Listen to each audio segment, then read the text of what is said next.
Students, आज हम part 5 मिठाई वाला का पेज नंबर 24 पढ़ेंगे।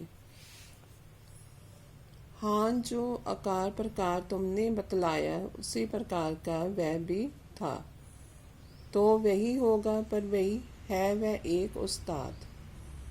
प्रतिदिन इसी प्रकार उस मुरली वाले की चर्चा होती। प्रतिदिन नगर की प्रत्येक गली में उसका मादक मृदुल स्वर सुनाई पड़ता। बच्चों को बहलाने वाला मुरलियाँ वाला। रोहिणी ने भी मुरली वाले का यह स्वर सुना, तुरंत ही उसे खिलौने वाले का स्मरण हो आया। उसने मन ही मन कहा, खिलौने वाला भी इसी तरह गा गा कर खिलौने बेचा करता था। रोहिणी उठकर अपने पति विजय बाबू के पास गई। जरा उस मुरली वाले को बुलाओ तो चुन्नू मुन्नू के लिए ले लूं। क्या पता यह फिर इधर आए ना आए। वे भी जान पड़ता है पार्क में खेलने निकल गए हैं। विजय बाबू एक समाचार पत्र पढ़ रहे थे। उसी तरह उसे लिए हुए वे दरवाजे पर आकर मुरली वाले से बोले, क्यों भाई, किस तरह देते हो मुरली? किसी की टोपी गली में गिर पड़ी, किसी का जूता पार्क में ही छूट गया और किसी की सौथनी पजामा ही ढीली होकर लटक आई है। इस तरह दौड़ते हाँफते हुए बच्चों का झुंड आ पहुंचा। एक स्वर से सब बोल उठे, अम्बी लेंदे मुरली और अम्बी लेंदे मुरली। मुरली वाला हर्ष गदगद हो उठा, बोला, सबको देंगे भैया, लेकिन जरा रुको, ठहरो, एक एक को देने दो। अभी इतनी जल्दी हम कहीं लौट थोड़े ही जाएंगे। बेचने तो आए ही हैं, और हैं भी इस समय मेरे पास एक दो नहीं, पूरी 57। हाँ बाबूजी, क्या पूछा था आपने, कितने में दी? दी तो वैसे 3-3 पैसे के हिसाब से है, पर आपको 2-2 पैसे में ही दे दूंगा। विजय बाबू भीतर बाहर दोनों रूपों में मुस्कुरा दिए। मन ही मन कहने लगे, कैसा है, देता तो सबको इसी भाव से है, पर मुझ पर उल्टा एहसान लाद रहा है। फिर बोले, तुम लोगों की झूठ बोलने की आदत होती है, देते होंगे सभी को 2-2 पैसे में, पर एहसान का बोझा मेरे ही ऊपर लाद रहे हो। मुरली वाला एकदम अप्रतिम हो उठा, बोला, आपको क्या पता बाबूजी कि इनकी असली लागत क्या है? यह तो ग्राहकों का दस्तूर होता है कि दुकानदार चाहे हानि उठाकर चीज क्यों ना बेचे, पर ग्राहक यही समझते हैं दुकानदार मुझे लूट रहा है। आप भला काहे को विश्वास करेंगे? लेकिन सच पूछिए तो बाबूजी, असली दाम 2 ही पैसा है। आप कहीं से 2 पैसे में ये मुरली नहीं पा सकते। मैंने तो पूरी 1000 बनवाई थी, तब मुझे इस बात पड़ी है। विजय बाबू बोले, अच्छा, मुझे ज़्यादा वक्त नहीं, जल्दी से 2 ठो निकाल दो। 2 मुरलियाँ लेकर विजय बाबू फिर मकान के भीतर पहुंच गए। मुरली वाला देर तक उन बच्चों के झुंड में मुरलियाँ बेचता रहा। उसके पास कई रंग की मुरलियाँ थी।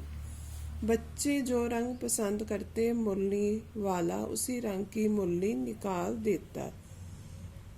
यह बड़ी अच्छी मुरली है, तुम यही ले लो बाबू। राजा बाबू, तुम्हारे लायक तो बस ये है। हाँ भैया, तुमको वही देंगे, ये लो, तुमको वैसी ना चाहिए। इसमें लेखक ने बताया है कि इसकी खिलौना लोगों ने सोचा कि ये वही खिलौने वाला तो नहीं है, और उसकी चर्चा जो थी रोज होती। नगर की प्रत्येक गली में उसका मादक स्वर सुनाई देता। रोहिणी ने भी याद किया कि वह इसी प्रकार गाकर खिलौने बेचा करता था। उसने अपने पति से चुन्नू मुन्नू के लिए मुरली लेने की बात कही। उसके पति विजय ने मुरली वाले को आवाज़ दी। मुरली वाले के साथ बच्चों का पूरा झुंड भी आ गया।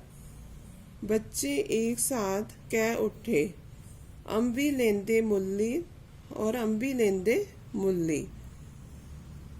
मुरली वाले ने कहा कि मैं सबको देकर जाऊंगा। विजय बाबू के दाम पूछने पर उसने बताया कि है तो 3 पैसे की, पर 2 पैसे में लगा लूंगा। विजय बाबू बोले, तुम लोगों की झूठ बोलने की आदत होती है, सभी को 2 पैसे में ही देते होंगे, पर मुझ पर एहसान लाद रहे हो। मुरली वाले ने बताया कि 1000 मुरलियाँ ली और उस एक साथ जो मैंने 1000 मुरलियाँ बनवाई तो ये मुझे 2 पैसे की पड़ी हैं।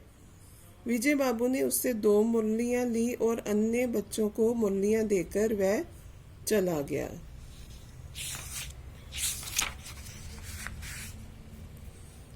ये नारंगी रंग की, अच्छा वही लो।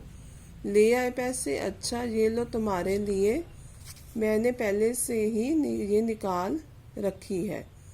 तुमको पैसे नहीं मिले, तुमने अम्मा से ठीक तरह मांगे ना होंगे। धोती पकड़कर पैरों में लिपटकर अम्मा से पैसे मांगे जाते हैं।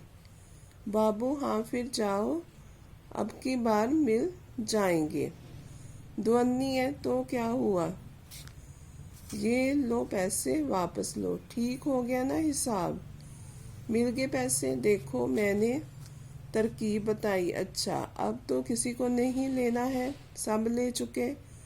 तुम्हारी माँ के पास पैसे नहीं है, अच्छा तुम भी ये लो।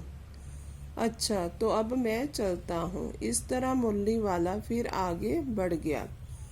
आज अपने मकान में बैठी हुई रोहनी मुरली वाले की सारी बातें सुनती रही। आज भी उसने अनुभव किया, बच्चों के साथ इतने प्यार से बातें करने वाला फेरी वाला पहले कभी नहीं आया। फिर वह सौदा भी कैसा सस्ता बेचता है, भला आदमी जान पड़ता है। समय की बात है जो बेचारा इस तरह मारा मारा फिरता है, पेट जो न कराए सो थोड़ा। इसी समय मुरली वाले का क्षीण स्वर दूसरी निकट की गली से सुनाई पड़ा। बच्चों को बहलाने वाला, मुरलियाँ वाला। रोहनी इसे सुनकर मन ही मन कहने लगी, ओ स्वर कैसा मीठा है इसका। बहुत दिनों तक रोहनी को मुरली वाले का वह मीठा स्वर और उसकी बच्चों के प्रति वह स्नेह सिक्त बातें याद आती रही।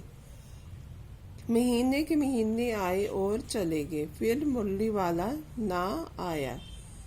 धीरे धीरे उसकी स्मृति भी क्षीण हो गई। इसमें लेखक ने बताया है कि एक बच्चे के पास जब पैसे ना थे तो उसने उस बच्चे को अपनी माँ से पैसे लेने का उपाय बताकर एक मुरली दे दी और चला गया। मुरली वाला काफ़ी दिनों तक वापस नहीं आया, पर अपनी जो है सहृदयता और सस्ती मुरलियाँ बेचने की अमिट शाह सबके दिलों पर छोड़ गया। उसकी आवाज़ को रोहनी अक्सर याद किया करती थी। ओके स्टूडेंट्स, आज हम यहाँ तक ही करेंगे और नेक्स्ट पैरा हम नेक्स्ट वीडियो में करेंगे। थैंक्स।